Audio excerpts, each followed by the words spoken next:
Leo, welcome back po dito sa Daily Dose of Tarot 111.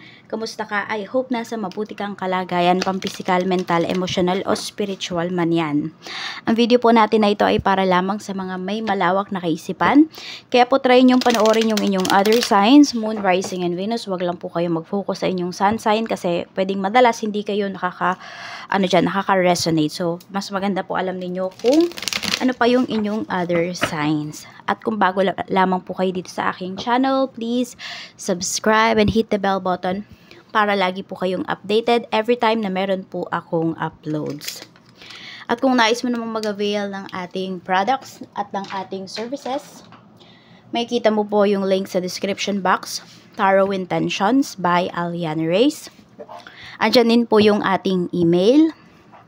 At kung di ka po mag-i-skip ng ads, maraming salamat po. More blessings to come sa'yo at sa family mo. Mag-iwan ka na din ng bakas dyan sa ating comment section, Leo, para makita ko sino ba yung mga active na na manonood natin dito sa ating channel. At huwag nyo pong kalimutan na mag-manifest dahil gawin yung manifestation board, yung ating comment section, i-energize, i-cleanse, i-energize, at i-activate ko po yung inyong wishes pag naka 100 na tayo. Pero bago yon, bago kayo mag-comment, panoorin nyo muna yung video natin para meron tayong energy exchange. Napakahalaga po ng energy exchange na yan. So, wag lang kayo mag-jump kaagad dun sa pagko-comment.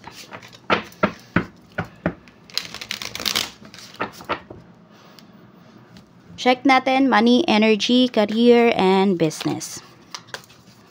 This is for Leo, Sun, Moon, Rising, and Venus Spirit Guide. So we have Gaia. Sabi dito, trust the universe has a bigger plan for you than you can imagine. So may mga pagkakataon ba ngayon sa buhay ninyo or nasa isang sitwasyon kayo na ginagawa nyo lahat pero parang ang bigat-bigat pa rin. Ginagawa nyo lahat pero hindi naman nag-grow yung inyong kaperahan.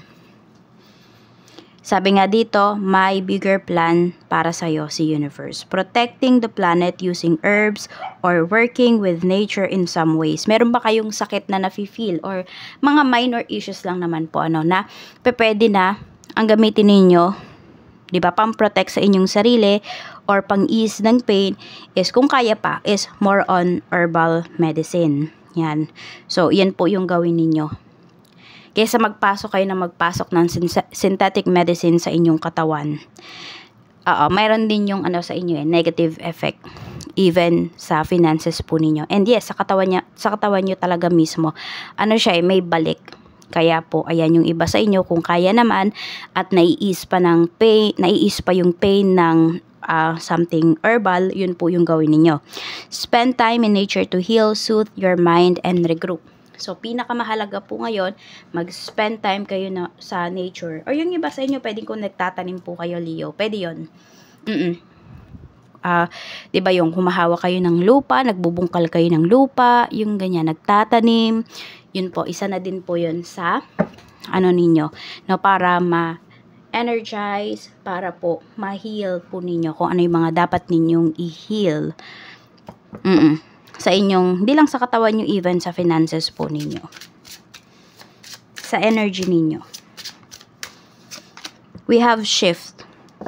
You are taking your career in a totally different direction. So, meron po dito, magpapalit talaga kayo ng trabaho. Magpapalit kayo ng industry. Ganon. Pwede rin na, meron ba dito, kaka-graduate nyo lang. Pero yung trabaho po ninyo, pwedeng walang kaugnayan. Yung magiging work ninyo, walang kaugnayan dun sa trabaho na makukuha po ninyo. Pero magiging sobrang saya po kayo. Yun lang, huwag nyong iisipin yung sasabihin ng ibang tao. Or sabihin natin yung iba naman sa inyo, di naman kayo freshly graduate Di man kayo fresh graduate. Pero, Leo, maaring yung course mo, di ba, wala siya talagang kaugnayan sa trabaho mo ngayon. And yes, may mga naririnig ka, pero baliwalain mo lang, no? As long as masaya ka dito sa ginagawa mo at kumikita ka. Have the courage to change course, continue to grow, and embrace learning. Pwedeng may magpapalit din dito ng course. Pwedeng hindi kayo yan, pwedeng anak nyo na po yan, or apo nyo. Baka kayo yung nagpapaaral sa inyong apo, Leo. So, ayun, malalaman mo na nagpalit pala siya ng course. Yes, nakakapanghinayang kasi pwedeng malapit ng graduate, 'di ba? Pero kasi baka hindi kasi masaya doon yung tao or ikaw Leo, baka hindi ka masaya kaya wala naman daw masama kung lilipat ka. Wala naman masama kung pipiliin mo yung pagbabago or yung gusto mo talaga na course or yung gusto mo talaga na trabaho, ganyan. You've reached the end of the road where you can't continue. So, meron dito matatapos na po yung inyong kontrata. And kung naghihintay po kayo na baka ma-renew yung contract ninyo, sinasabi kasi dito malabo. Oo, malabo siya kasi sa ibang direction na po kasi talaga kayo dinadala ni universe.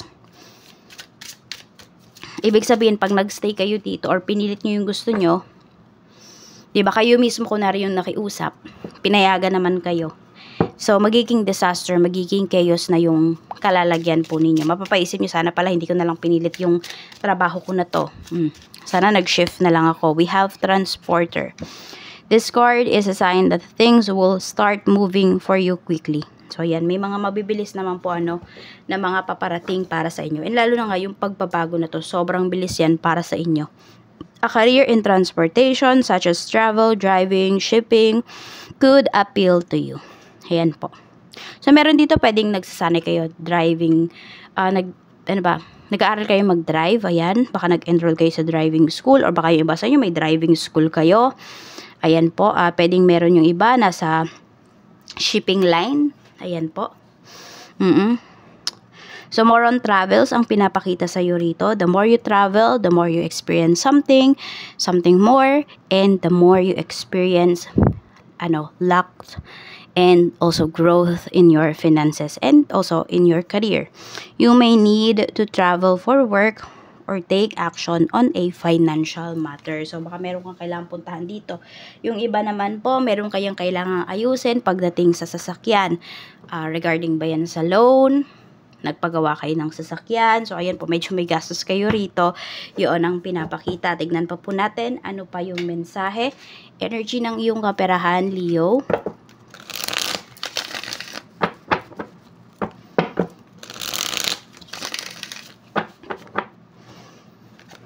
We have 7 of Wands. So, very strict naman kayo pagdating sa inyong finances. Ayan.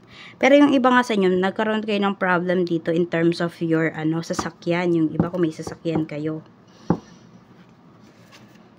We have the Sun. Okay. Yung efforts mo naman in terms of your money, magiging happy ka naman. Ayan, So, alam mo kasi yung pinapriority mo sa ngayon. Oo. Alam mo yung mga dapat mong i-prioritize. And you're happy naman. Happy ka din naman sa magiging outcome ng money mo. Meron kayo ditong major na dalawang major na pinagkakagastusan. Hindi ko alam kung bahay ba yan o sasakyan or bahay or education po ng kids ninyo. Baka meron dito, ayun, ngayon pa lang talaga, inuunti-unti nyo na namimili na kayo ng mga gamit.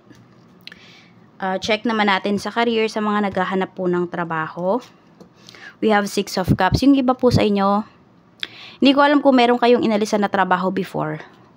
Pwedeng hindi sa same company ha. Pero meron dito pa backward. Pabalik po yung iba sa inyo. Oo. Yung kinalimutan ninyo, yung tanalikuran ninyo na career, babalik po yun. Pwedeng dito kasi talaga kayo satisfied. So, yan, yung mga may iniwan po rito or yung may mga iniiwasan na trabaho, yan po yung laging i-offer sa inyo. Kaya tignan nyo kung bakit ba yan yung laging i-offer. Diba? Ba't dyan kayo lagi mabilis natatanggap? Pero hindi nyo naman pinagtutuunan ng pansin. Pwedeng nilalayuan mo. Sabi nga, diba, huwag kang makikinig sa sinasabi ng ibang tao. As long as kumikita ka dito, as long as magiging masaya kayo. Iba kasi sa inyo, this is your heart desire, pero pinipigilan nyo po. Iniiwasan ninyo. Okay, sa mga may current job naman po, we have the Hermit. So, meron dito pwedeng magre-resign, pero meron din dito magre-retire na. Yan, pa-retired na yung iba sa inyo. Kaya may sinasabing shift dito, diba? At sinasabi nga alagaan mo yung sarili mo. We have 5 of Pentacles. Meron din naman nahihirapan namang umalis. Gusto nyo na talagang mag-resign, gusto nyo nang, sabihin natin, gusto nyo nang mag-early retirement, pero pwedeng hindi nyo pa yan magawa kasi madami pa kayong responsibilities. Diba, may nabanggit nga ako dito kanina, pwedeng may nagpapaaral pa ng apo, yung tipong ganon. Kaya nahihirapan po yung iba sa inyo na basta-basta na lang iwan yung trabaho nyo. At meron din po dito, pwedeng may issues din sa work, kaya yung iba gusto nang mag-resign kasi hindi po kayo nako-compensate ng tama or laging delay ang pasahod. Check natin, dapat bang mag-resign ka na? Ace of Swords. Kung napag-isipan mo na daw po ito ng maayos, ayan, very clear na talaga yung mind mo. Kung hindi pa, ayan po, spend time with nature. Go mo na po ito kung ikaw po ay nakapag-isip na talaga 100% sure ka na, go mo na yan. Wag na magpatumpik-tumpik pa. And yun lang, be ready for changes sa life mo kapag ganyan. Sa business naman po, mga gustong mag-business, okay ba? Six of Pentacles, maganda naman po pinapakita rito, no? Three of Pentacles, and Two of Wands. Planuhin nyo na po, or kung may plano na kayo, i-go nyo na, umpisahan nyo na po. You work on it na. Umpisahan na ang negosyong ito. Ito na yung magpapayaman sa'yo. Ayan, ang daming perang paparating para dito sa negosyong ito. Yes, madami ka rin pong ilalabas na pera, as puhunan, pero babalik naman talaga yan. Pwedeng in 2 years time, yung mga pinuhunan mo sa business na ito, is nakuha mo na siya. Check po natin pagdating naman sa may mga current business. Seven of Pentacles, so tiyaga pa daw. Okay, so medyo may problem yung iba sa inyo pagdating sa inyong business. Nako-confuse yung iba. Tignan natin. Pwede po kasi na ginawa nyo na yung makakaya ninyo pero ang baba pa rin ng sales. Tignan natin kung dapat mo pa bang ipagpatuloy. So yes, may nalulugi dito. 'Di ba sinasabi naman kasi sa inyo may shift dito eh. It's either ganito lang po 'yan. Lilipat kayo ng lugar kasi baka pangit yung area ninyo, or sabi natin hindi talaga kayo para diyan. Meron din po dito baka need nyo lang ibahin yung name ninyo, yung brand ninyo, yung products po na binebenta ninyo. Ganon. Or ibahin nyo. Basta meron kayong kailangang ibahin. Baka hindi, meron pa kayong nakakaligtaan. Tignan nyo muna po. Pero kung sa tingin mo, nagawa mo na lahat, lumipat na kayo ng place, ganyan-ganyan, wala pa rin, baka it's time talaga na i-let go mo na yan. Ayan. Pagaanin mo po yung dinadala mo pagdating dito sa business na ito. Kasi baka hindi talaga siya para sa'yo, Leo. Sa health mo naman, kamusta? Okay, we have Five of Swords.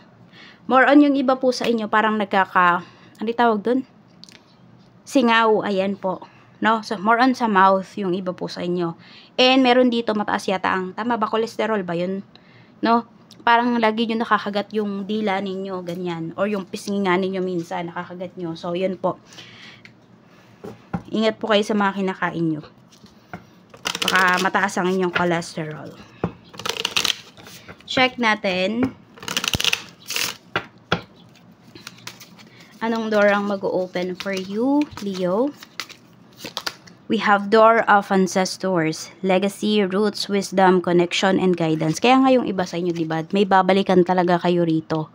Okay, ito yung yung dati mong iniwan, na ito pala talaga yung magpapasaya sa'yo. So, hindi lahat po, para sa inyo yung mensahe na to, pero meron po dito. Tingnan nyo po. Tingnan nyo yung heart desires ninyo. Ano ba yung mga bagay, ano ba yung mga trabaho, negosyo na iniwan nyo before or tinakasan po ninyo? Or hindi nga lang yun, yung iba po sa inyo maaaring meron ditong pinamana po sa inyo na sabihin natin, gifts, spiritual gifts. Pero tinatakasan po ninyo. Kaya yung iba din, Leo, nagiging mabigat po yung life ninyo in terms of money.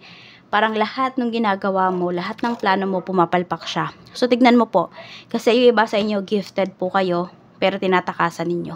Ayaw nyo siyang i-embrace, kaya nahihirapan kayo. At, ayan po, mag-comment na po kayo dyan sa ating comment section. At pag naka 100 na nga po, ay sisimulan ko na i-cleanse, energize, and activate po yung inyong wishes. Be specific lang po sa inyong wish. Kung meron kayong gustong puntahan na bansa, for work ba yan? Sabihin nyo po kung saan at anong year. Kung meron kayong gustong bayaran na utang, how much ba yung utang na yan? Or meron kayong gustong magbayad na tao sa inyo, how much yung utang niya, ano yung pangalan niya. Kahit wag naman po buong name yung ilagay nyo dyan. So, ayan lang po, maging specific po kayo sa inyong wish para yun talaga yung makuha po ninyo. Tsaka wag nyo lalagyan ng sana. X po yun, ha? So, ayan lang po. Maraming salamat. And see you again on my next video.